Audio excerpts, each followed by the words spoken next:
listening to the Hall of Fame. Here's Booker T and Brad Gilmore.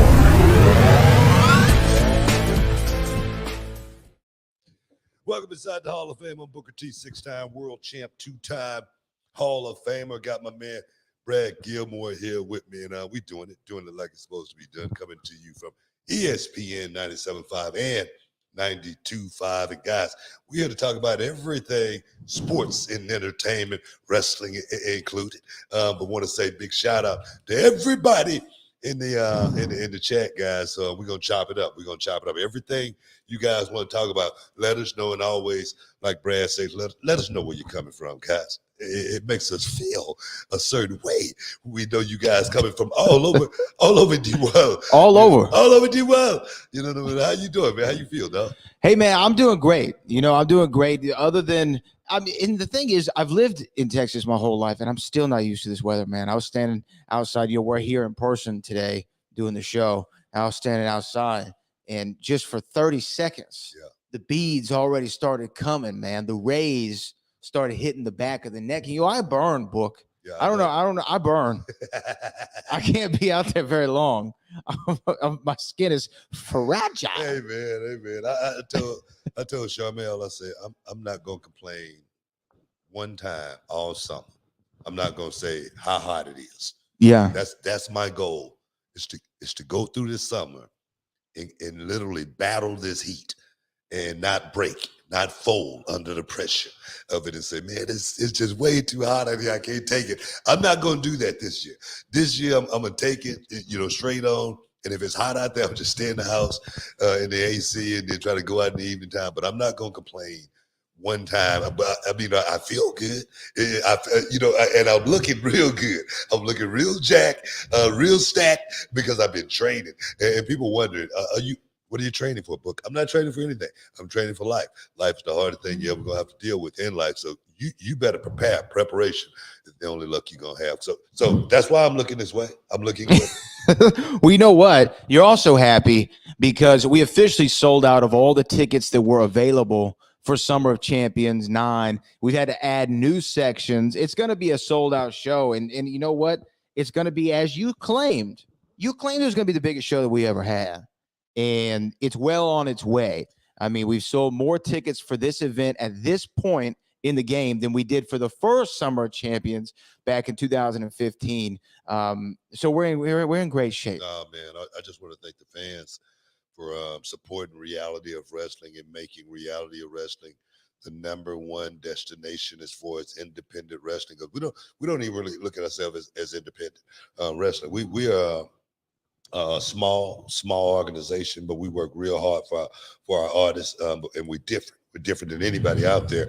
We're producing television for these young stars to become one day super duper stars, baby. So I'm looking forward to, Humble Civics in July 15th. Summer of Champions 9 is going down. Shuggy duggy quack quack. Oh yes. Oh yes, that's my new saying right there. Oh yes, bunch of that.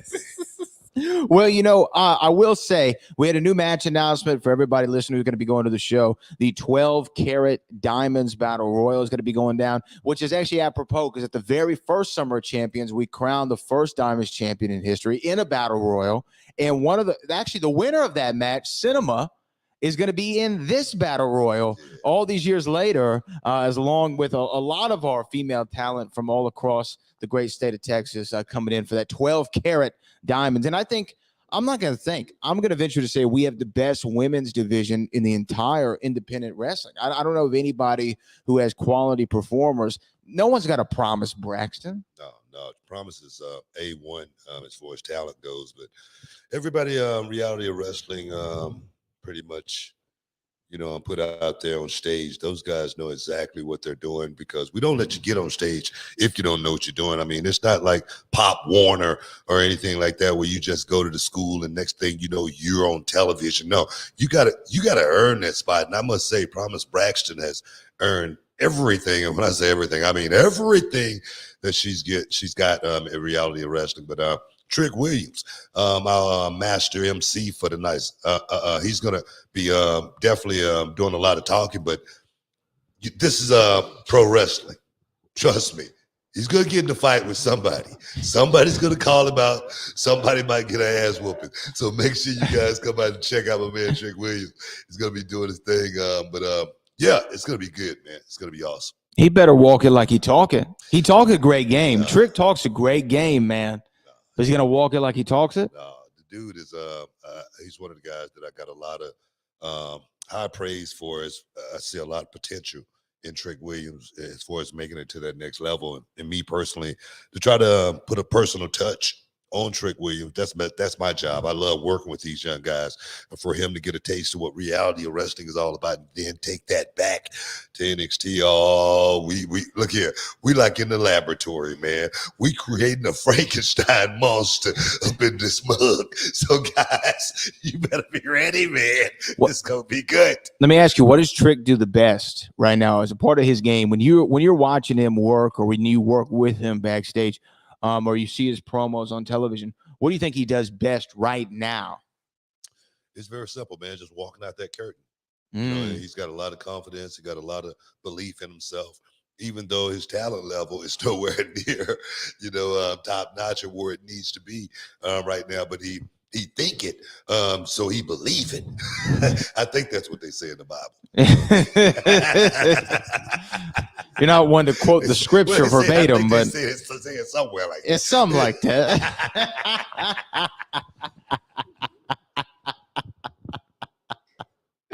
Pastor T over here, man. I'm just saying, man. Trying to preach the good word. You sound like that guy that said 2 Corinthians instead of 2 Corinthians. Yeah. But that is a big thing, right? Like, because I think you've said this before when you were coming up. You believed you were better than maybe even you were at the time, and you kind of ascended to that belief.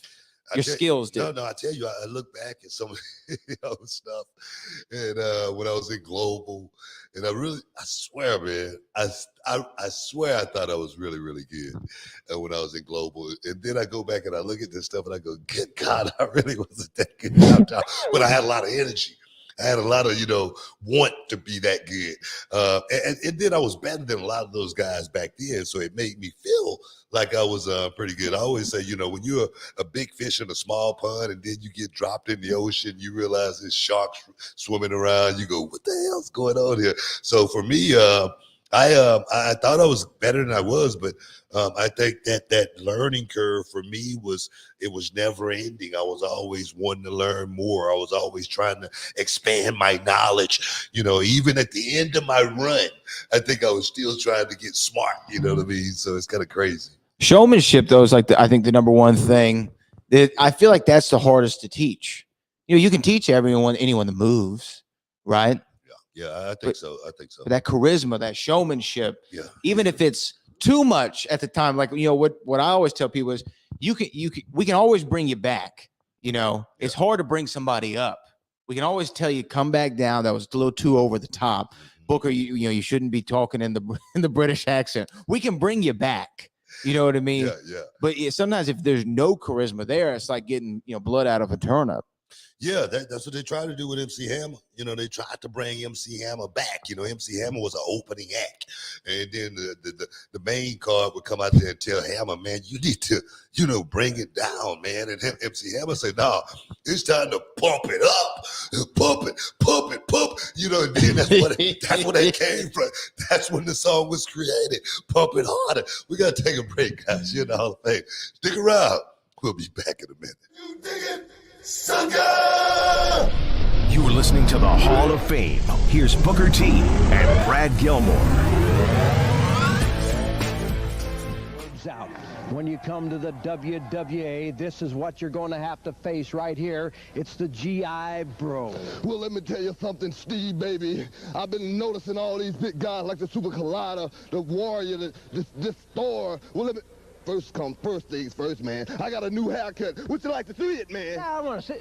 All right. G.I. Bro. G.I. Bro is my name. And beating people up is my game. Look in my eyes.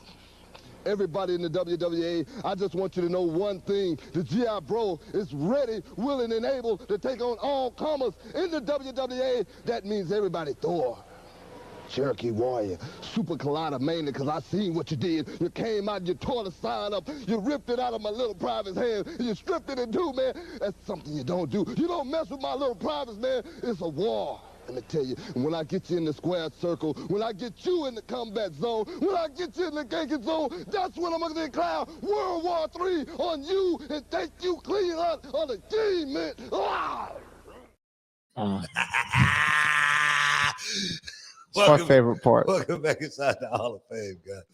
I'm your man, Booker T, 6-time world champ, this Brad Gilmore. We inside the Hall of Fame, guys, where you get your champagne wishes, caviar dreams every time, man. When I say every time, I mean every time. But what we want to talk about? Well, you know what? We have a couple super chats. I feel like Super chat. we should take care of our super chatters. We'll go to Big Breezo first, who said, "Thank you, Booker, for calling the Corbin versus Hayes match. It's nothing better than Booker T or JBL calling a championship match and when someone is taking a beating." I'm gonna tell you, man, that boy Carmelo Hayes was taking a beating in that match, man. I tell you, Baron Corbin, he stepped up, he went out there and made that young man. He made that young man shine. He really did. Put Carmelo in position to rise up. And I always say, when you work with a guy like a Baron Corbin, you know, a Finn Balor, you know, Seth Rollins, you know, when you're a young guy, man, that's like on-the-job training right there. That's knowledge that you cannot learn in any wrestling school, right, or anything like that. So for that young man, Carmelo Hayes, him to be in the ring with Baron Corbin, that lone wolf persona seems to be coming back. I loved it, man. I love, actually sitting at ringside watching those kind of matches, man, because those guys went out there and left everything in the middle of that ring, and it was beautiful. Yeah, Jack Michael backdoors that and says, Booker on commentary last Tuesday when Corbin Wolf came back was epic. Oh my God! Appreciate y'all, man. Yeah. Oh yeah. You know, and I put a little sauce on it, man. I'm feeling good. I'm having fun. I'm doing commentary, NXT, and just to watch the growth of the young guys, man. More so than anything, I think I'm having fun with.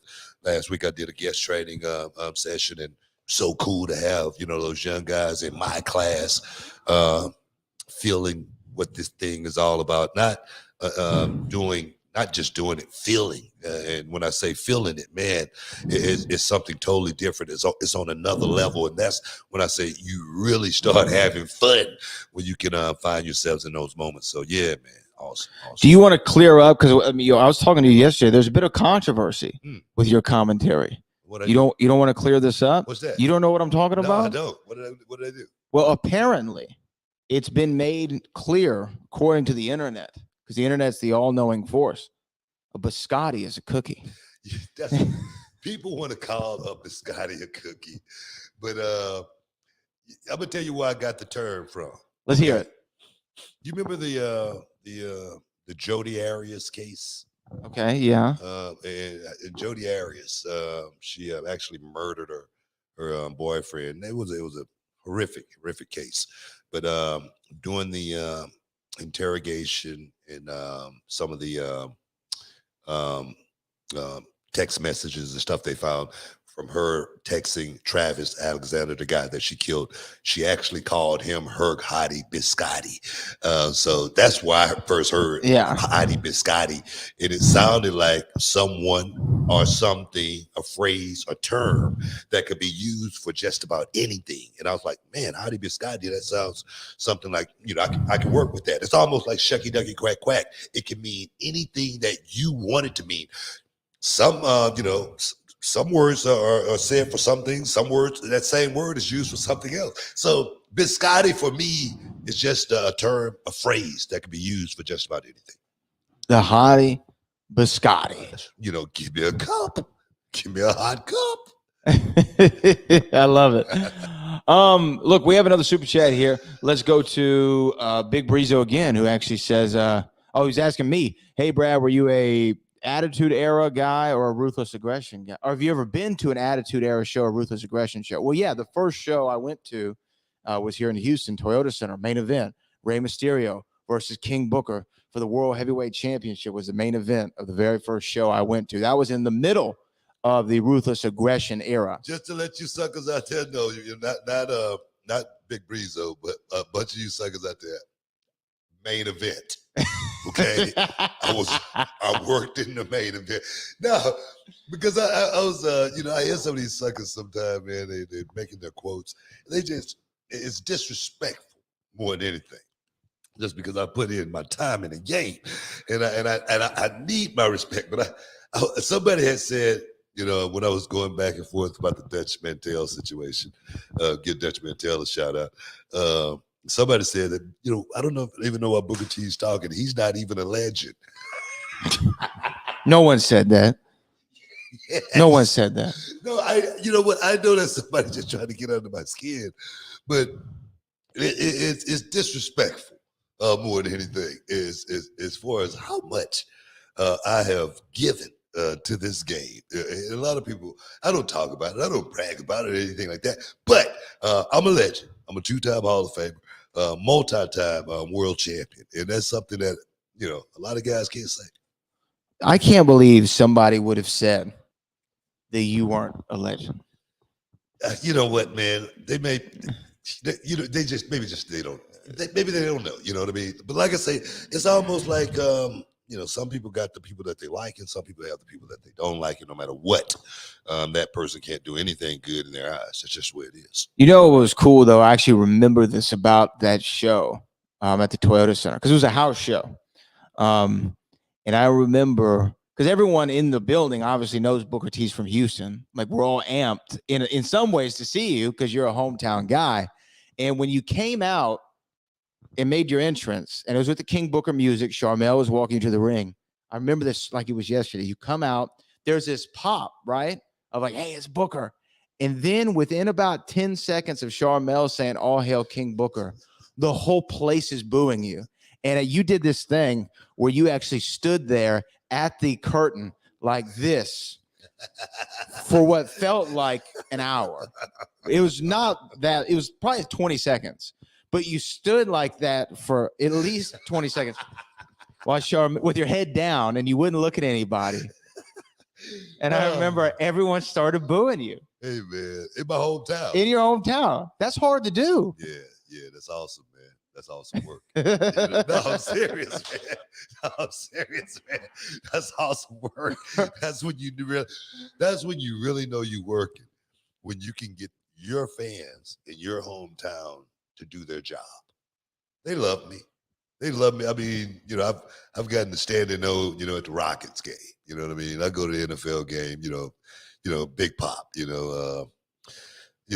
Dynamo. Big Pop. You know what I'm saying? So it's awesome, man. It's awesome being this bitch. I love this city, man. This city's been great to me, man. And I tell you, man, they definitely, I got the key to the city. It's over there somewhere. I got the key to the city, and I can use it anytime I want to. Pretty good, man. We have another, where did it go? We had another chat in here. Booker T, you are the best commentator ever. You calling the matches are funny with your lines. I appreciate that. I wouldn't go that far, but I try to make it funny. I try to make it, interesting. I try to make it serious. At times, I try to make it wrestling. Wrestling is to be embellished to the point to where we feel a certain something when we watch it. And sometimes you should be laughing when you're watching wrestling, even though it may not be funny. Just what I said, and the way I phrased it made it funny at that time. And maybe it was something that was called for. But then there again, going back to the Baron Corbin Carmelo match, man, I see a real fight happening right here. I see two guys really going toe to toe. It makes me feel a certain something. I tell you what, you guys, this underground match going to be coming up. Mm-hmm. You guys got to see it. You guys got to see it because there again, when you can make me feel something, I can bring something out of it and make it feel a certain way to the people that's watching it. So I appreciate that, man. I really do. Seriously. Yeah, that's awesome. We got more super chat. I think we still have another minute? Are we still good? Yeah, we got about a minute. Okay, let me get to the next one. We'll see if we can pull it off. This from Cali Toenail. Off top, happy birthday to my son Dash. Yes, named after the Incredibles and hasn't disappointed. 18 is big. Do your thing. Maybe reality of wrestling? Hey, Okay. man, happy birthday, kid. Happy birthday. Dash in the house. We got to take a break, though, man. We got to take a quick break. Stick around, guys. You're in the Hall of Fame. We got more for you. We'll be back in a minute.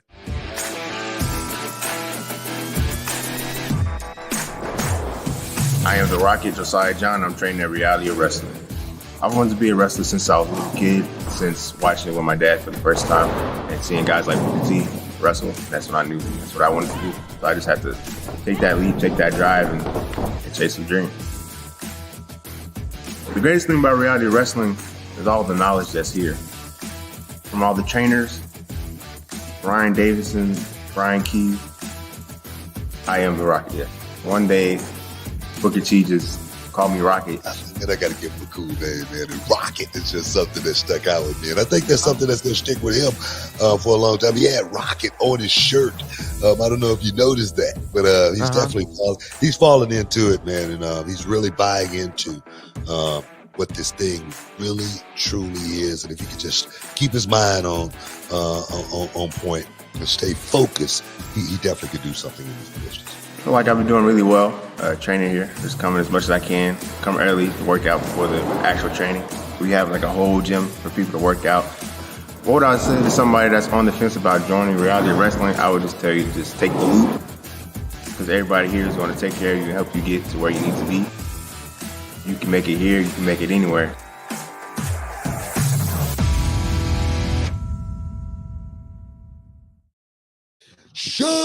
Welcome back inside the Hall of Fame, guys. Summertime, Summer Champions is upon us, July 15th at the Humble Civic Center, guys. You got to check it out. If you anywhere in the Houston and surrounding area, like I say, it's summertime. We going to the beach. We getting hyped up. We in the gym. We training. Man, the ladies are running around with bikinis on. You got to be ready, guys. So make sure you get your workout on. All right? Okay, there you go. Make sure you get it on. You know what I mean? There's more super chats that we're going to get to. I'm just keeping it real, Oh, man. no, man. Hey. You know what I mean? I hear you, man. You been in the gym, Brad? I have actually been working out? I have been going to the gym. All right, that's all the thing up there. Last 3 days in a row. Oh, yeah. 6 a.m. That is. 6 a.m. So look at me compared to Book. Do the biceps report. There we go. You know what I do like the most though about the gym? At the end, the last workout after the workout's over, I like sitting in that steam room, man. Okay. Are you a steam room guy? You're a sauna. I'm a jacuzzi. Oh, you're a jacuzzi guy. Yeah. What's the trick? Like, what should I know? Like, is somebody, I'm trying to commit to this. Like, what should I know, like, gym wise? Like, what's your biggest pro tip you could give me if I want to make sure, I do it right? It's no wrong way of doing it, as long as you do it right, man. It's like wrestling. You keep it simple, and not try to make it too complicated. That's consistency. Consistency is the thing with working out. For me, it's been, God, man, it's been quite some time. Let's just say that. More than 30 years. I've been training. And when I don't get in the gym, I feel a certain way. My body feel like, I'm missing something. It's almost like a religion. You gotta really dedicate yourself to it, because you in for the long haul. And one thing about working out, was it work or not? You don't know. Your day could come tomorrow. But what I always say is, I'm gonna do my half. I ask God to do His half, and we'll meet in the middle. Okay, and that's the only way I can look at this training and working out thing. I got a buddy who eat clean every day, he drinking green juices and stuff and whatnot, and he's doing his part. But I always tell him, bro, you doing your part, he's gonna do his part. You still gonna meet in the middle. Same thing gonna happen. Green juice or not, so work out, guys. Consistency is big, man. Because the thing is, when I came over, we're about to do the show. You said you just got done, working out or what have you. Or you said, what'd you say? I can't remember what you said. I said, what are you doing that for? You were saying working out. You're like, man, just to keep it together. Oh, you're like, I just got finished training. I said, what are you training for? He's like, I'm just trying to keep it together. I ain't training to work, no match in or anything. I'm just trying to, bro, you can wake up something sore, something, aching, when you don't train. And when you do train, you're going to wake up something aching. So you just got to just try to stay on top of it, man, because I'm serious about this life thing, bro. It's the hardest thing that I've ever dealt with, in my 58 years is this life thing. And, at 58, I feel pretty good. I feel pretty good. Seriously. Well, let's go to our next super chat here. This is from Loso Dolo, who said, which brand do you see the Creed brothers jumping to? Yeah, and I don't know, man. I really I haven't thought about what brand they should go to, but what I do think about the Creed brothers they are, one of those generational teams, man, that come along, few and far between. I think they're going to have a hell of a future being brothers doing this. Both of them, they got the right size. That athleticism for both of those guys at their size is literally uncanny. It really is. I think time is going to do those guys a whole hell of a good, and they could be one of those dynasty-like teams, tag teams, from back in the day, like Steiner Brothers, you know what I mean? Like a Harlem Heat, like a Nasty Boys, like a Road Warriors. Those guys could fall into that category right there. Yeah, and I think we've talked about this before. You can be a great tag team and not actually be related or even come up together or anything, but seems to be like the best tag teams either were friends from birth or were actual brothers. Like so many of them when you go down the list. I mean, even if you think of in my generation, when you think of maybe the Hardys, they were brothers, or Edge and Christian were actually best friends from a childhood doing all this. There's that unspoken bond, that unspoken chemistry that you all know exactly what the other was thinking. And I know that sounds cliche, but it is true, right? Like when you and your brother were working on top, you didn't have to talk about a whole lot, did you? Like y'all just knew what to do. No, we didn't talk about a whole lot at all. I mean, of course, we came up with certain moves that we wanted to go out there and try, whatnot. But as far as being able to feel each other and knowing exactly where each other was going to be, it was magical. I mean, me and my brother, we was like calling plays as we were moving, and it would actually look so cool because I'm pointing and my brother know exactly where I'm pointing and knowing exactly what I'm thinking, and I'm running this way as I'm pointing, so it was weird, but it worked out so cool and so smoothly just because we were brothers and we were on the same page all the time. Let me ask you this. Like, what's the better high? Like having a 5-star tag match or a 5-star singles match? 5-star singles match. Yeah, because it's on your own.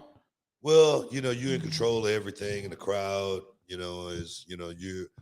the puppets and you're the puppeteer, and you're trying to make sure everything is in the right place at the right time, and it's such a high that it's unexplainable. It really is. It's unexplainable when you find that level of peace when you're in the middle of the ring in front of 20, 50, 100,000 people and you're in total control of it. It's magical. I see what you're saying there. I just always think like maybe I see what you're saying about the singles match. I'm just thinking maybe one of the great things in wrestling is if you're the baby face on the apron waiting to get the hot tag. And then when he hit that hot tag, the way that place comes up, like every time. Because if you look at every tag match, they're the same. Well, my brother used to get the hot tag. Oh, okay. You'd get all the heat. They put all the heat on you. I'll get the hell beat out of me. My brother would get the hot tag. So I never got that. You didn't get that one. I never got that at all. So I don't know what that feels like. How is it though, like going from tagging with your brother to tagging with other people like Goldie or Rob? Did it take a while to kind of figure out what the chemistry was going to be, or for me, tagging with every guy that I've tested, RVD, Goldie, Steiner, I tell you, we figured each other out, from the beginning. It was such an easy transition for all of us. All of us became tag team champions, literally all of us. It was just because we went out and we performed effortlessly because we knew our jobs, we knew our position. Steiner, him and I, we had been battling against each other for years. You know, Goldie and I, we started in WCW. You know what I mean? Tess and I, man, we were boys. You know what I mean? Me and RVD, we rode down the road. He was my only riding partner that I've ever had in this business outside of Nick Patrick and WCW. So we were boys, and I think that's the reason why we connected so well. Yeah, that's crazy to think about. What do you remember about tagging with Test? Oh man, great times, man. Tess was a great dude. He was a great dude. He just got caught up, but those are some great times, man. I just remembered how cool Tess and I was more than anything, and for us to have created a bond, you know, from I didn't know Tess until I got to WWE, and we became friends and whatnot, but we became so freaking tight. The matches, I don't remember a whole lot about the matches or anything like that because Tess was going through a whole lot at that time, and I was really thinking about Tess's well-being. I think more than anything that he could have been doing in the ring. Wow. Yeah, I always thought Test, when he first came out, and he had a moment to where you thought they were going to put him in that main event scene because he was a main event guy. He looked like it. He worked like it. The intensity was there. Yes. And then they brought him back in like around 07 for that ECW run. And I thought, man, this guy has got it all. Because he was like, I don't remember how tall he was, but he seemed like a tall cat. Like Tess was like 6'4.5". Yeah, he was a big guy. He was taller than me. Yeah. He was a big guy. 6'3", yeah. I mean, good looking son of a gun, I mean, everything. Yeah. Everything. And the fans were behind him, when he was a baby. And he had that run too with Stacy, where Stacy was his valet. Yes, indeed.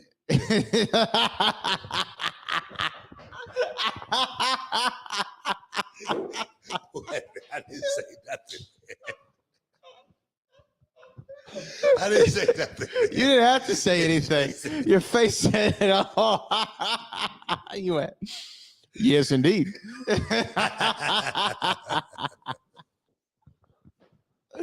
Oh, that was funny. That was funny, man. I'm just saying, man. We got to take a break. Just stick around, guys. You're in the Hall of Fame. We'll be back in a minute. In order to kick some ass, you gotta bring some. I wasn't born the chosen one. I became the chosen one. Through hard work, determination, and winning. The chosen one, victorious.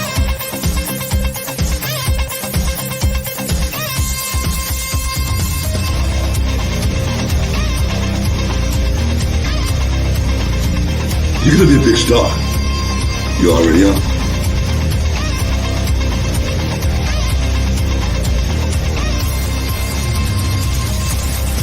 I'm stronger.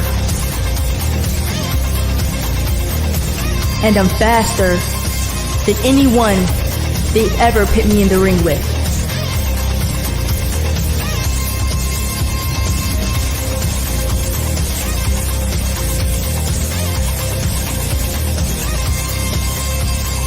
Being the chosen one isn't just a nickname, it's a gift. And professional wrestling is my gift.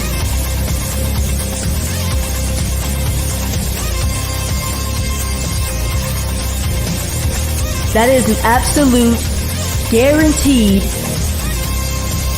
What's my name again?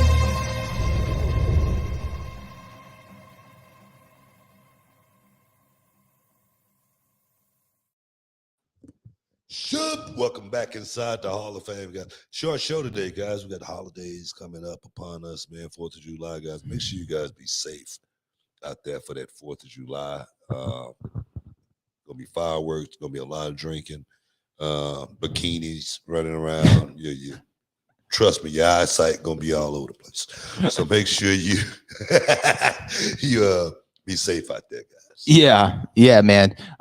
July 4th weekend again coming up. So yeah, programming notes. So we won't be. Well, I'll tell you what. Oh, go ahead. I'm sorry. I was just gonna say we won't be on for that holiday weekend, so y'all gonna have to wait to get back inside the hall. But what were you gonna say? No, if you're flying, man, you stuck in the airport. Right now they're canceling flights, like crazy. You know what I mean? Why is that? Because of the holiday rush. Oh, because of the holidays. Yeah, holiday rush. And I think they, from what I heard earlier, they had canceled like 26,000 flights. I didn't even know there are that many flights to cancel. Yeah. So it's getting rough out there, man. So make sure, guys, if you people are stranded in the airport for like the last couple of days trying to. Man. Yeah, seriously, it's been great. I was lucky. I got out of Orlando, get home, and right now I ain't thinking about going nowhere, but jumping in the RV, heading to Galveston, hang out for Saturday all the way through the 4th, come back on the 5th. It's gonna be a good weekend, man. It's gonna be a good weekend. It's gonna be great. Yes. It's gonna be great. Yes. Well, we got another super chat here to get to in our last segment. This is from Kappa Owens, who says, "BT not a legend? In the legend's words, tell me he didn't just say that. BT is a 5-time WCW champion, the king, and has an army of little privates." A bunch of them, man. No, man, I'm serious. You know what? Like I said, it just takes me out sometimes because people want to say stuff to get under your skin, and I know it's because they don't like you. It might be for other reasons. I don't know, but when I hear stuff like that, man, it's disrespectful. I've said it many, many times. For like, just say for instance, like young wrestlers, when I hear them say something negative about a guy that pretty much paved the way, and I wouldn't say paved the way, but went out there and put the work in. Let's just say that, because paving the way, somebody might look at that and interpret that a certain way. The guy that went out there and put the work in, and not just put the work in at a high level. And how do you not get that guy's his props? I look at a Roger Federer, another guy who put in his props, and I see a young tennis player coming up in the game. If they can't get some advice from Roger, if they can't, some young lady can't go to Serena and say, "Man, can you teach me?" We got a problem. Young people need to understand that they're gonna be in this position too one day, hopefully, and hopefully they'll be able to give back. Yeah, sometimes there's the ignorance of the youth who think, "Man, you don't know what you're talking about." And sometimes I understand it, right? Because I'm sure there were times in your life that a vet gave you some advice, and you were like, "Man, this guy's out of touch." Right? Yeah, and I say that what I say about that is, I say when somebody give you advice, you got to know how to decipher it, and sometimes advice should go in one ear and out the other. And I believe that, because just because you're old don't mean you know what you're talking about. Right. So you got to consider the source. Yeah. But I think that if somebody gets advice from you and you look at the resume, you go, "Okay, yeah, maybe this guy knows what he's talking about." And it's funny because I didn't expect to talk about this, but I was talking to our director, Kevin Bernhardt. I'm sure he won't mind me saying this, because we were talking about people who don't take your advice sometimes, who are, maybe prospective workers in the business, want to get somewhere. And I said, and Kevin and I were talking, and I'm like, "Yeah, it's annoying how right Booker is all the time. Like, it gets annoying, because there's been, and I've talked to you about this before, so that's why I don't mind bringing it up, because it's like you're so set on some idea. And then Book's like, "No, that's not what you should do. You should do it this way, this way, this way." And you're like, "Okay, I'll go try that. It's not what I want to do, but let me try it." And then you go out and do whatever it is, and it's like, that works so well, or you might say something about a talent on one of the shows, like, "Hey, I don't think this is going to get over. Maybe they could do this way, or this way." And then the internet blows up on you. And then 3 months later, well, who's right? I'm normally right about that. It gets annoying. Hey, man, my thing is, man,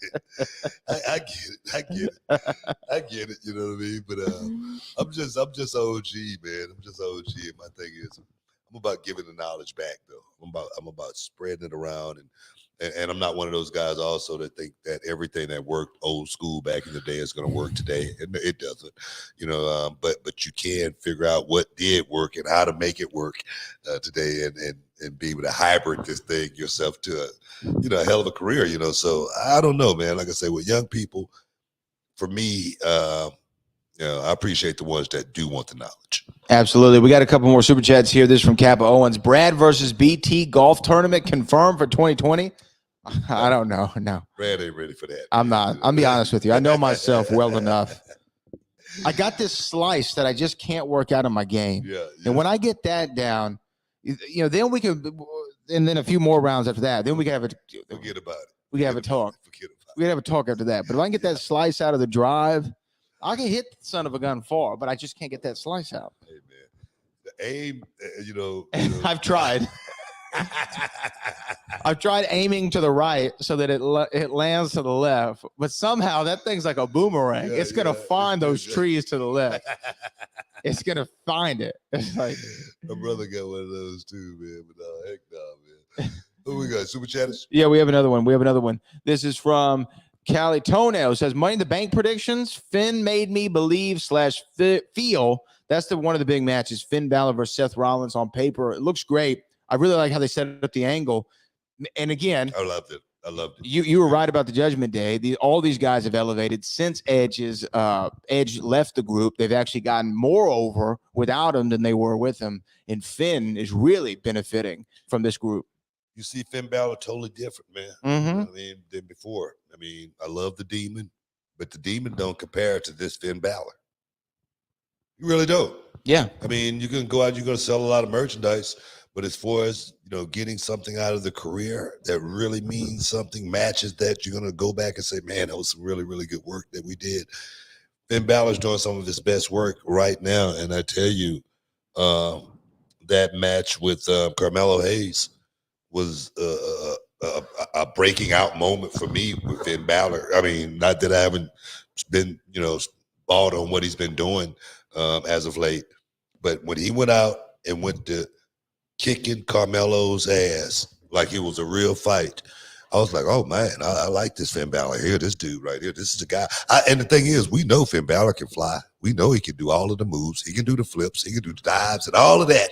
But this guy right here that we're seeing is the Finn Balor that's going to work main event level, perhaps from this part of his career on. So, yeah, I agree. We have another super chat. I know we're getting short on time here. This is from Kappa Owens, who says, Brad BT, how y'all feel about Thea Hale almost dropping Tiffany Stratton off the Tiffy top? That match was high level, shucky ducky, quack, quack. It was, man. Thea Hale, I tell you, I didn't realize that I've been in NXT now, what, six, 7 months? Yeah. I didn't realize she was only 19 years old. She's only 19 years old working in NXT. That's coming straight out of high school. And come on. That's like Kobe to the league. I'm serious, man. That's so freaking big, man. That's so awesome. And for her to understand what her role has been since coming to NXT, which has just been like a cheerleader, being a part of the, the club or whatever. Chase you. Yeah, exactly. But then learning at the same time to where when she does finally break out from that, she's going to be ready, man. She's going to be.